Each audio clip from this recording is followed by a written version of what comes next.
মতুয়ারা উদ্দণ্ড কীর্তন কেন করে? ঠাকুর এই জিনিসটা জাগৃত করার চেষ্টা করেছে। যুগে যুগে বিভিন্ন প্রসেস, বিভিন্ন পন্থা দিয়েছে জীবকে। দেখলো কোন জীব কোন পন্থায় তারা অগ্রসর হতে পারছে না। তখন এই কলির শেষে বঙ্গদেশে এসে হরিচাঁদ ঠাকুর এই নতুন পন্থা দিলেন, ডঙ্কা কীর্তন। কারণ অসংখ্য হরিভক্তরা এসে যখন ওই ডঙ্কা কীর্তন করে একাধিক ভাবে 50টা 100টা 200টা ডঙ্কা যখন এক তালে বাজে, আমাদের দেহের মধ্যে একটা ওই ষড়রিপুর একটা কীর্তন আছে, একটা সাউন্ড আছে। দশেন্দ্রীয় ষড়রিপু তারা এক এক তালে চলে, এক এক রাগিনীতে তারা এক এক সুরে তারা গান গায়। সেই আওয়াজের থেকে সেই আওয়াজ যখন ওই ডাঙ্কার বিকট আওয়াজের মধ্যে পড়ে যায়, তখন সেই ওদের আওয়াজ লুপ্ত হয়ে যায়। তখন ইন্দ্রিয়গণ একমুখী হয়ে যায়। একমুখী হয়ে গেলে ওই বিকট আওয়াজের মধ্যে তারা হারিয়ে যায়। যখন ওই বিকট আওয়াজের মধ্যে হারিয়ে যায়, এইবার নিজের যখন হিংসা অহংকার ক্রোধ বলে দিলাম শ্রী গুরুকে সব দুঃখ সুখ, গোপনে রাখলাম আমিত্বটুক, ওই বিকট আওয়াজের মধ্যে জীবের আমিত্বটুক হারিয়ে যায়। তখন নিজের জাত কুলুমান সব ভুলে গিয়ে ওই ধুলায় গড়াগড়ি দিয়ে সকল ভক্তের চরণ ধুলি একত্রিত করে। রবীন্দ্রনাথ ঠাকুর বলছে না, আমার মাথা নত করে দাও ভক্তের চরণ ধুলার তলে, আমার সকল অহংকার ঘুচাও হে নয়নেরও জলে। বাবা পাগলার একটা পদ আছে, ওরে মনকে যদি গড়তে হয় ধুলায় দাও গড়াগড়ি। আমরা ধুলায় গড়াগড়িও দিই, প্রণামও করি, কিন্তু মনকে ধুলার মতন করতে পারি না। ধুলার উপর থেকে যখন তাকে মারিয়ে বা ভক্ত যায়, ধুলা কিন্তু প্রতি উত্তর করে না, তৃণ কিন্তু প্রতি উত্তর করে না। মনকে যদি মানুষ করতে হয় তাহলে ধুলার মতন হতে হবে। তাই আমার ঠাকুর এই প্রসেস এনেছে জগতের জন্য। এই নির্মল প্রেমের এমনি হাওয়া, অকুলেতে তরি বাওয়া। এই নির্মল প্রেমিক যে একবার হয়ে যায়, তার জীবন তরির কুল কিনারা থাকে না, জীবন সমুদ্রের।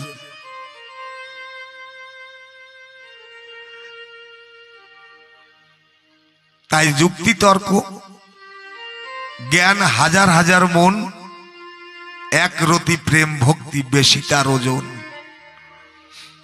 এখানে কোনো যুক্তি তর্ক খাটবে না। কেন কাঁদে ভক্ত, কেন ছুটে আসে? হরিচাঁদ বলে তোর যা ইচ্ছা করিস, মম ভক্ত প্রতি সদা ভক্তি রাখিস। আজ সত্যি গর্বেও বুকটা ভরে যায়। এই পিবি 73 নম্বরের গ্রামবাসী কর্মকর্তাগণ যারা তত্ত্বাবধানে রয়েছে, তারা ঠাকুরের ভক্ত সেবার তরে এই বিশাল শুদ্ধ ভক্তি আয়োজন করেছেন। সাধুর বাজার বেদ বেদান্ত পার, সৃষ্টি ছাড়া বেদ ছাড়া সাধুর বাজার। তবে যে যেমন কর্ম করে আসে এই চরাচরে, কর্মফল অনুসারে ফল পায়। পাইয়া মনুষ্য জন্ম করে যদি পশু কর্ম, পশুজনী হইবে নিশ্চয়। আরোগ্যকর্তা, বিজয়কর্তা, সকল কর্তার কর্তা হলো কর্মকর্তা। কর্ম আমাকে বিচার করবে। আমার দুই কান্দে দুই মহুরি, লিখতে আছেন ডায়েরি, দলিল দেখে দিবেন রায়, টাকা পয়সার নাই দরকার, আমি পাপী তিনি জামিনদার। আমার শ্রীকর্তা লিখেছে না, চিত্তপত্র লিখে পাঠাও দেখি শ্রী গুরুর কাছে, এই দুই কান্দে দুইজন বসে আছে, মহুরী লিখছে প্রতি ক্ষণে ক্ষণে আমি কি করছি কি করছি। বলে না, মা জানে কোনটা বাপ আর মন জানে কোনটা পাপ। আমার মা বলতে পারবে আমার বাবাকে, আর আমার মন বলতে পারবে আমি কি কি পাপ করছি। তাই এমন কোনো কর্ম আমরা করব না যাতে আমাদের পরজন্মে পশুজনিতে পদার্পণ করতে হয়। আমাদের ভুল শিখায়, আমরা ভুল আমাদের শ্রবণ করায় যে আমরা ভালো কর্ম করলে আমরা স্বর্গ পাব। সম্ভব না। স্বর্গে বেশি দিন থাকা যায় না। যতদিন আপনার পুণ্য ফল জমা থাকবে ততদিনই স্বর্গে থাকতে পারবেন। তারপরে সেখান থেকে ঘাড় ধাক্কা দিয়ে আবার এখানে পাঠিয়ে দেবে। তাই আমার অশ্বিনীকর্তা বললেন না, স্বর্গ জেল এড়াতে পারি, মতুয়ারা ওই স্বর্গও চায় না। তবে জিহ্বার লালসায় ইতিউতি ধায়, উদর পরায়ণ কৃষ্ণ নাহি পায়। জীবনের সার্থকতা কোথায়? এসেছি, কর্ম করছি, পয়সা উপার্জন করছি, মান সম্মান পাচ্ছি, এতে জীবনের সার্থকতা নাই। সার্থকতা হলো যদি আমার জীবনকে পরহিতে ভক্ত সেবার তরে যদি আমার জীবনের কোনো একটা ক্ষণ লাগাতে পারি, তাহলেই আমার জীবন সার্থক হবে। আজ গ্রামবাসী তাদের জীবন সার্থক করেছে ভক্ত সেবা করে। বলছে না, হরি পূজা হতে হরি ভক্ত সেবা বড়। এই সেবা করে যে বা তার তুল্য কেবা। আমার গুরুচাঁদ ঠাকুরের অবদান যার আদি অন্ত পাওয়া যায় না। একদিন একটি কাঠ, ওই যে কাঠ ঠোকরায় না, কাঠ ঠোকরা পাখি কি বলে ওকে,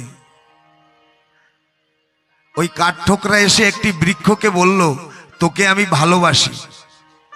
ওই পাখিটা বলল, বৃক্ষটি পাখিটাকে আশ্রয় দিল। ওই পাখিটা গাছের বক্ষ ছিদ্র করে ওই পাখি বাসা বাঁধল। ওই কাঠ ঠোকরাটা ছিদ্র করে গাছের বক্ষ ছিদ্র করে ওর মধ্যে বাসা বাঁধল। কিছুদিন পরে পাখিটি বলল, বন্ধু, আমাকে আকাশ ডাকছে, কারণ ওর স্বার্থটা ফুরিয়ে গেছে। ওখানে দুটো বাচ্চা দিয়েছে, বাচ্চা দুটো বড় হয়েছে। পাখিটি বলল, আমাকে আকাশ ডাকছে, আমাকে যেতে হবে। বৃক্ষটা বলল, যাও, বাধা নাই, তবে একটা কথা নিয়ে যাও বন্ধু, ডানা ভেঙে গেলে ফিরে এসো, আমি এখানেই আছি। বৃক্ষটা বলল, ডানাটা ভেঙে গেলে ফিরে এসো, আমি এখানেই আসি। সেই থেকে ভালোবেসে কেউ পাখি হয় আর কেউ বৃক্ষ হয়। আমার গুরুচাঁদ কত মানুষকে এই বুকের মধ্যে জায়গা দিয়েছে, কিন্তু সেই মানুষগুলো এই বৃক্ষের মতন গুরুচাঁদের বুক ভেঙে তারা অন্য রাজ্যে চলে গিয়েছে। তাদের বিবেক কোনোদিন সাড়া দেয়নি যে গুরুচাঁদ আমাকে প্রাণ দিয়েছে, আমাকে অধিকার দিয়েছে। আমরা তো ছিলাম নিষ্পেষিত, নির্যাতিত, পদদলিত। আজ গুরুচাঁদের করুণায়, গুরুচাঁদের কৃপায়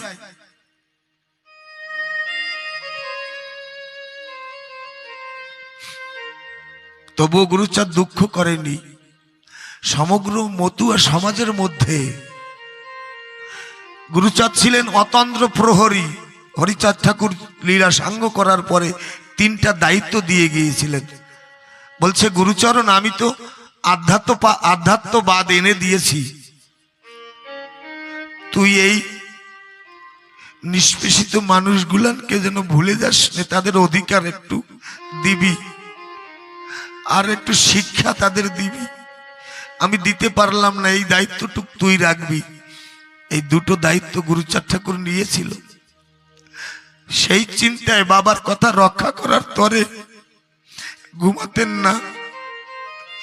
কিন্তু গুরুচাঁদের বাজারে 64 মহন্তের মধ্যে এমন একজন দরদি ছিল না, গুরুচাঁদকে বলবে বাবা বরকর্তা তুমি রাতে ঘুমাও না কেন, কেউ বলার বান্ধব ছিল না।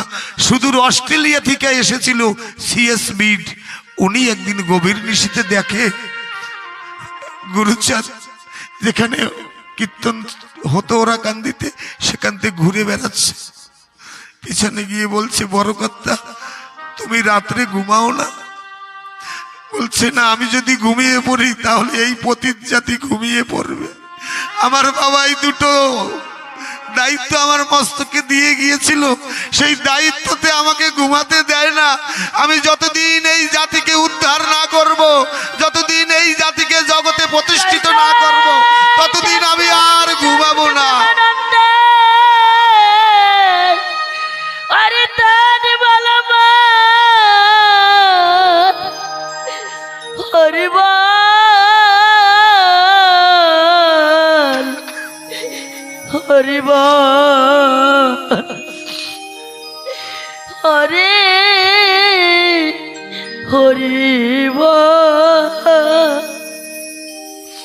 আমরা বেদের বোধ অর্জন করি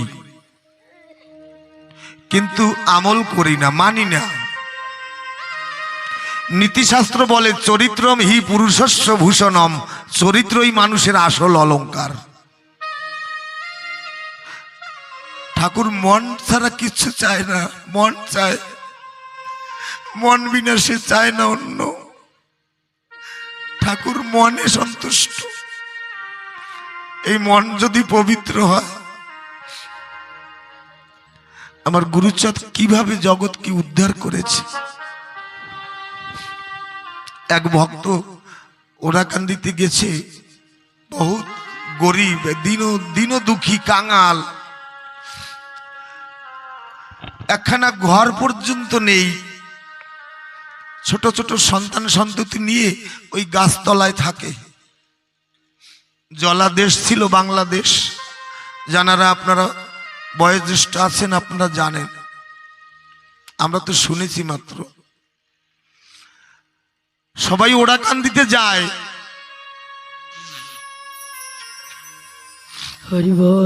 ওই গরিব দুঃখী মানুষটা বলছে তোমরা কোথায় যাও? বলছে জানিস না ওরাকান্দিতে হরিচাঁদ গুরুচাঁদ এসেছে, আমরা সেখানে যাই। বলে গেলে কি হয়? বলছে গেলে তার কাছে যা চাওয়া যায় তাই পাওয়া যায়। বলে সব যা চাই তাই দেয়? বলে হ্যাঁ যা চাই তাই দেয় সে। ওই দুঃখী মানুষটা মনে মনে ভাবছে আমি ছোট্ট ছোট্ট বাচ্চাকে নিয়ে এই শ্রাবণ ভাদর মাসে এই গাছের নিচে থাকি, ওর মা আঁচল দিয়েছে ওদের ঢেকে রাখে, সারা রাত্র বর্ষায় ভেজে, একখানা ঘর আমার নাই। গুরুচাঁদ শেষমেটকে বলেছিল ধর্ম পরে দেবে, আগে এদের বাঁচাও, এদের রুটি কাপড়া মকান দিয়ে আগে বাঁচাও, পরে ধর্ম দেবে।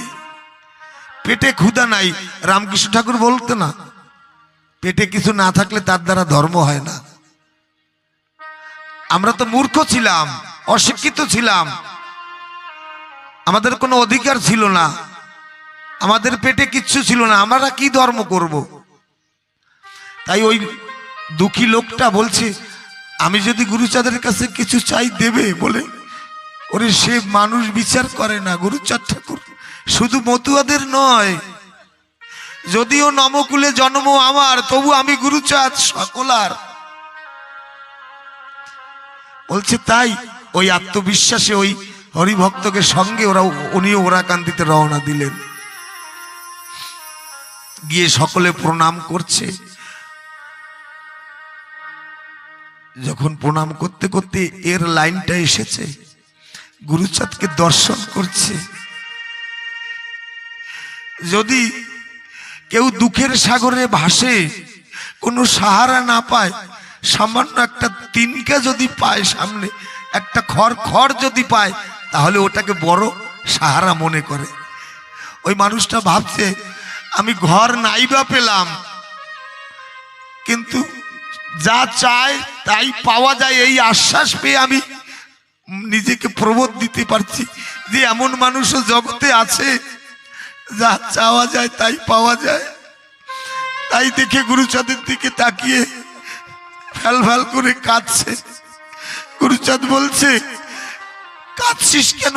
এখানে এলে আমার বাবার কৃপায়, প্রতিটি পাবন দয়াল হরিচাঁদের কৃপায় সকল দুঃখ নিবারণ হয়, বল কি চাস? বলছে আমার কিছু চাওয়ার নেই, আমার একখানা জীর্ণ শীর্ণ কুটির নেই, আমি ছোট্ট ছোট্ট সন্তানদের নিয়ে বর্ষা লগনে বর্ষায় ভিজি। গুরুচাঁদ ঠাকুর বললে, এইমাত্র আমি তো দিতে এসেছি, কোন যুগে এই স্বাদ আমি পূরণ করতে পারিনি, এই শেষ লীলায় আমি এই স্বাদ পূরণ করব, সকল জীবকে সকল কিছু দেব। বলছে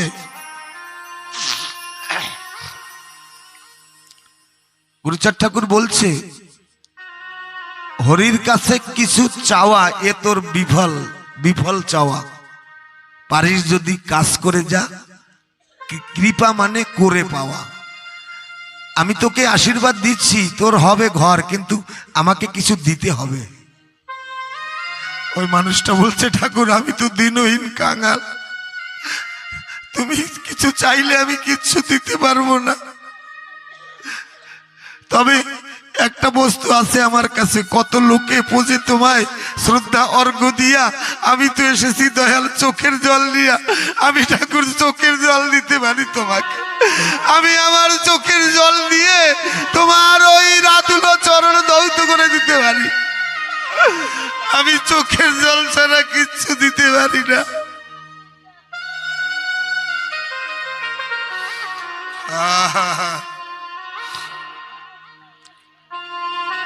ঠাকুর বলছে না, যে ভক্ত আমার কাছে কিছু নাই চায়, ভক্তি ডোরে বেঁধে সে আমাকে ঘুরায়, আমি যে ভক্তের প্রেম ডোরে বাঁধা।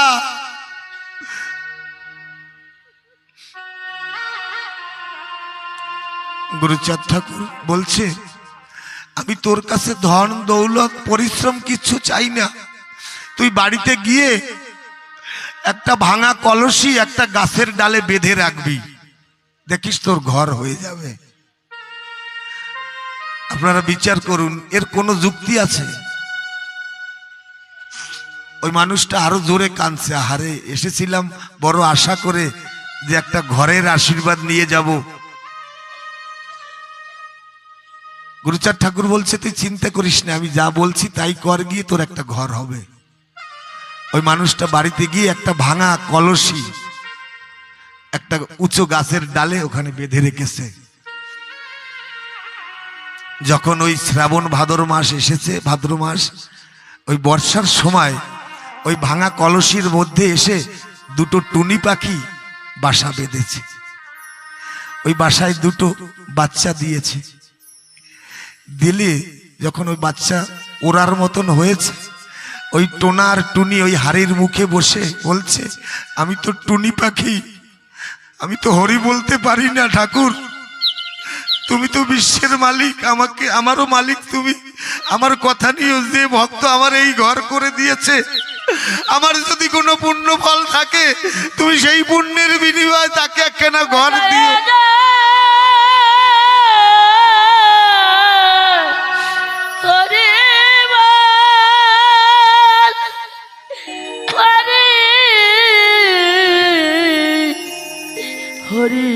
হরি বল। ওই টুনি পাখির আশীর্বাদ হরির চরণে পৌঁছেছে। হরিচাঁদ ঠাকুরের ইঙ্গিতে কি না হয়, বিশ্বের মালিকের ইঙ্গিতে কি না হয়। কোটি বাঞ্ছা করে জীব নিজ ইচ্ছা মতে, পিতা ঈশ্বরের ইচ্ছা ভিন্ন, গাছের একটি পাতা নাহি নড়ে। আমরা তো কত ইচ্ছা করি, আমরা তো কত বলি ঘর সাজাই, এখানে টিভি সেট, এখানে আলমারি সেট, এখানে সোফা সেট, কিন্তু সারা জীবন আমি নিজেই অফসেট হয়ে থাকি। কত বৃন্দাবন যাই, কত কাশী যাই, মথুরা যাই, কত সুন্দর পুতুল কিনে কিনে ঘর সাজাই, কিন্তু আমার অশ্বিনী গোসাই লিখেছে হৃদ কদম্ব তরুমূলে দাঁড়াও শ্রীহরি। কখনো ঠাকুরকে হৃদয় আসনে বসিয়ে, কখনো মনোফুল দিয়ে নয়ন জল দিয়ে তাকে সাজাই না। ফুলকে জিজ্ঞাসা করছে তুমি তো মেলান হয়ে গেছো, এখনই তোমাকে নর্দমায় ফেলে দেব, তবু তোমার মুখে হাসি কেন? মায়েরা ঠাকুরের চরণ সাজিয়ে যখন ফুল মেলানো হয়ে যায়, ফুলকে ফেলে দেয়, ফুল যেতে যেতে হাসছে। ওই মা জিজ্ঞাসা করছে ফুল তুমি কেন হাসছো? বলছে আমি এই জন্য হাসছি, যদিও আমার 4 ঘন্টার জীবন, তবু আমি হরির চরণ পেয়েছি, আমার 4 ঘন্টার জীবন ধন্য। আমরা মানব হয়ে বিষয় কাননে ভুটে রয়েছি, কোনদিন এই মানব রূপী, এই দেহরূপী মনোভুল দিয়ে কখনো হরিকে সাজিয়ে দেখলাম না, কৃষ্ণকে সাজালাম না। তাই ওই মানুষটা কিছুদিন পরে নায়েবের ওখান থেকে ওনার বুলাবা এসেছে, ডাক এসেছে, ওনাকে নায়েবের বাড়িতে একটা ভালো কাজ চাকরি পেয়েছে। কিছুদিনের মধ্যে একখানা ঘর তৈরি করেছে। তারপরে গুরুচাঁদ ঠাকুরের জন্য সুন্দর সুন্দর খাবার নিয়ে, ওই ছোট্ট ছোট্ট ছেলেদের নিয়ে, ঘরণীকে নিয়ে বলছে চলো যাই ওড়াকান্দিতে। ছোট্ট ছোট্ট ছেলেরা বলছে কোথায় যাব বলে, বলছে আমাদের যে ঘর দিয়েছে তার বাড়ি যাব ওড়াকান্দিতে। ওড়াকান্দিতে গিয়ে গুরুচাঁদ ঠাকুরকে চরণে মাথা নত করে বলছে ঠাকুর আমি ঘর তো পেয়েছি তোমার আশীর্বাদে, তবে আর একটা বস্তু আমি চাই। গুরুচাঁদ বলছে আমি যখন দেব বলেছি দেব, বল কি চাস? বলে ওই যে ঘরখানা দিয়েছে ও তো 2 দিন থাকবে, আমি তো আমার এই জীবনের লীলা যখন শেষ হয়ে যাবে, আমি এই লীলা হিসাব নিকাশ সেরে আমি চলে যাব। আমার কথা নাও তুমি, যতদিন এই জগতে থাকি আমার এই দেহ মন্দিরে, দেহ ঘরে তুমি ওই তোমার ওই রাতুল চরণ নিয়ে আমার এই হৃদয় আসনে তুমি থাকবে। আমার এই অভিপ্রায় তোমার ওই চরণে আমি জনমে জনমে, লক্ষ কোটি জনম আমি আর যদি আসি এই জগতে, তুমি আমার এই দেহ মন্দিরে যুগল বেশে থাকবে।